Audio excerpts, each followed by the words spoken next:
حضرت ابو بصیر رضی اللہ تعالیٰ عنہ نبی پاک صلی اللہ علیہ وسلم نے نہ طے کر لیا کفار کے ساتھ. حدیبیہ کی جنگ ہوئی تو فرمایا اگر کوئی مسلمان مکے چلا جائے گا تو کافر کہنے لگے ہم واپس نہیں کریں گے، اور اگر کوئی کلمہ پڑھنے والا ستایا ہوا مسلمان مدینے آئے گا تو مسلمانوں کو واپس کرنا پڑے گا.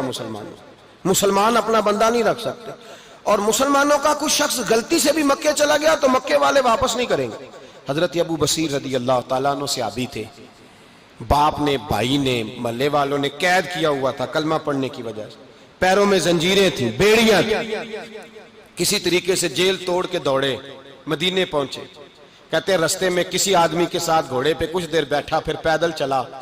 صحابہ کہتے ہیں اتنا دردناک منظر بڑا کم ہم نے دیکھا. ابو بصیر جس گلی سے گزرتے وہاں خون پھیل جاتا، ان کی ٹانگیں خون سے کٹتی، وہ زنجیریں بندھی ہوئی. در رسول پہ حضور میں بھاگ کے آیا ہوں. کہتے ابھی نبی پاک صلی اللہ علیہ وسلم ان کی بات سن ہی رہے تھے کہ پیچھے سے قریش کے 2 سپاہی بھی آ گئے. کہنے لگے یہ بھاگ کے آیا ہے اور آپ کا وعدہ تھا کہ آپ واپس کریں گے. چشم زدن میں ذرا سوچنا، چشم زدن میں تھوڑی دیر کے لیے غور کرنا کہ ہمیں ہمارا استاد ہمارا پیر دھتکار دے کہ جا دوڑ جا، تو کہتے ہیں بسم اللہ جناب یہ جا رہے ہیں. ایمان کی پختگی دیکھیں، اس نے تو ہمیں نکال ہی دیا جی، وہ کیسا بندہ ہے. یہاں تو کسی کے یہاں کوئی فاتحہ پڑھنے نہ جائے تو لوگ بگڑ جاتے ہیں. کہتے ہیں اس نے سلام نہیں لی، فاتحہ نہیں پڑھی، بس ختم، اس کو احساس ہی نہیں. حضرت سیدنا ابو بصیر سامنے کھڑے، سامنے 2 سپاہی آ گئے. ذرا دیکھیے ایمان کی پختگی، ایمان، یقین اور استقامت.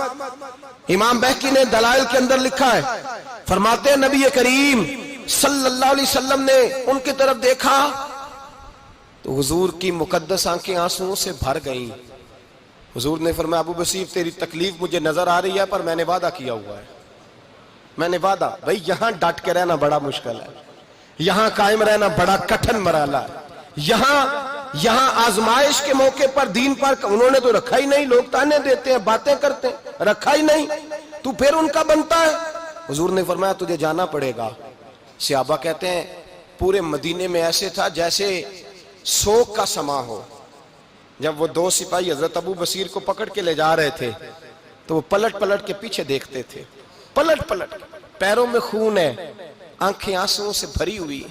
فرماتے ہیں جب وہ پلٹ رہے تھے تو مدینے کی گلیاں بھی رو رہی تھی. میرے نبی پاک جب وہ آنکھوں سے اوجھل ہو گئے تو حضور بیٹھ گئے زمین پہ. نبی پاک نے رونا شروع کر دیا. فرمایا اللہ تو نے اس شخص کی مدد فرمانی ہے، اس پر کرم کرنا ہے، اللہ اس کا خیال فرمانا. اس کے لیے دعا کی، حضور روئے. حضرت ابو بصیر باہر نکلے تو وہ جو کافر تھے نا وہ کہنے لگے تو بڑا بنتا تھا ان کا، انہوں نے تجھے رکھا نہیں، تجھے رکھا بھی نہیں. تو حضرت ابو بصیر نے تھپڑ مارا منہ پہ. کہنے لگے میں وہ نہیں جو تھوڑی سی بات سے بدل جاؤں، ایمان، یقین اور استقامت کی دولت ملی ہوئی ہے. آپ فرمانے لگے میرا تو ایمان اور پختہ ہو گیا ہے کہ میرا نبی اپنے وعدوں کا بڑا پابند ہے، میرا رسول اپنے وعدوں کا بڑا پابند ہے. حضرت ابو بصیر کہتے ہیں مدینے کی سرحد گزر گئی تو میں نے کھینچی تلوار ان میں سے ایک سپاہی، اب آؤ میرے مقابلے میں جس نے آنا ہے. ایک کو مارا، دوسرا بھاگ گیا. فرماتے اب میں مکے جا نہیں سکتا تھا، جاؤں گا تو وہ زیادہ ماریں گے. مدینے حضور نے قبول نہ فرمایا. فرماتے ایک جنگل میں جا کے العیس نام کی ایک بستی تھی، وہاں ڈیرا لگا لیا، دریا کے کنارے، پانی پی لیتا، پتے کھا لیتا. تن تندور ہڈاں دا بالن تے اسی ہاواں نال تپایا، کپ کپ مکیاں پیڑے کیتے تے اتوں صبر پلیتھن لایا. تن دی ہانڈی تے من دا سالن اتے لون صبر دا پایا. غلام فریدا وے میں ساری تیری، غلام فریدا وے میں ساری تیری، تینوں اجے یقین نہیں آیا. فرماتے سالوں پتے کھائے، اب جو بھی وہاں سے تنگ ہوتا وہ میرے پاس آ کے پناہ لیتا. جس کو مکے والے مارتے میرے پاس آ کہتے ہیں، تانے دینے والے آ کے کہتے ہو تم کس طرح کے نوکر ہو، تمہیں تو انہوں نے رکھا ہی نہیں. ہم نے کہا چپ کر جا، وہ ہمارے آقا ہیں، وہ ہمارے آقا ہیں، رکھیں تب بھی ٹھیک ہے، نہ رکھیں اللہ اکبر. ایمان دیکھو، قوت دیکھو. جیڑیاں خسماں دی وچ رضا وسن بھاگ جاگ جاندے اونا گولیاں دے تے میں گڈی ہتھ ڈور سجن دے. او جنج رکھے اونج رہنا ہے، واجب نہیں جے وچ شریعت مندہ خسم نو کہنا. فرمایا بس ٹھیک ہے، جس طرح حضور راضی ویسے ہی ہم راضی. حضرت ابو بصیر رضی اللہ تعالیٰ عنہ کے پاس 300 صحابہ کٹھے ہو گئے.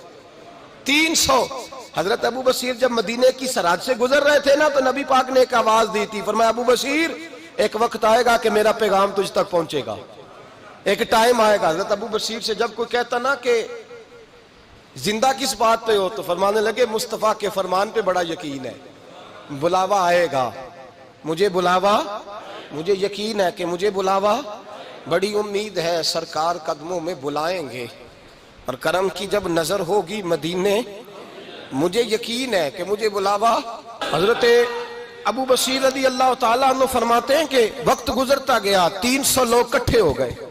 جب کوئی مسلمانوں کا قافلہ مکے کے پاس سے گزرتا تو مکے والے لوٹ لیتے تھے۔ حضور نے بھی اجازت دی مدینے والوں کو، اگر ان کا قافلہ کوئی آئے تمہیں بھی حملے کی اجازت ہے، کفر کا مال مال غنیمت ہے۔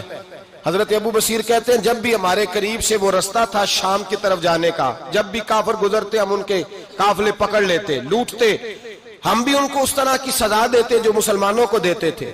فرماتے ہیں ان کا جینا محال ہو گیا، ہاتھ باندھ کے نبی پاک کی بارگاہ میں گئے، کہنے لگے یہ شرک ختم فرما دیں اور آپ ان کو بلا لیں، بلا لیں۔ حضرت ابو بصیر فرماتے ہیں میں بوڑھا آدمی تھا، دن بھر میں کام کرتا، محنت کرتا، اس علاقے میں کھیتی باڑی کرتا، جب رات ہوتی تو میں کسی پہاڑ کے ٹیلے پہ بیٹھتا اور مدینے کی جانب منہ کر لیتا اور میں انتظار کرتا بلاوا کب آئے گا، کب حضور کا پیغام آئے گا، میں انتظار کرتا۔ حضرت ابو بصیر رضی اللہ تعالیٰ عنہ بیمار ہو گئے، شدید بیمار، سخت بیمار تھے تو قریش نے شیخ ختم کی۔ حضرت ابو ہریرہ کہتے ہیں نبی پاک نے 2 صحابہ کو رکا دیا، فرمایا جاؤ اسے جا کے کہو آ جائے، اسے کہو آ جائے۔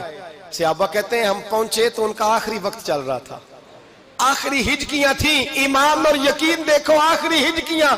لوگ کہتے ابو بصیر وقت آ گیا، وہ کہتے ہیں نہیں ابھی وقت نہیں آیا، وقت تب آئے گا جب نبی پاک کا بلاوا آئے گا۔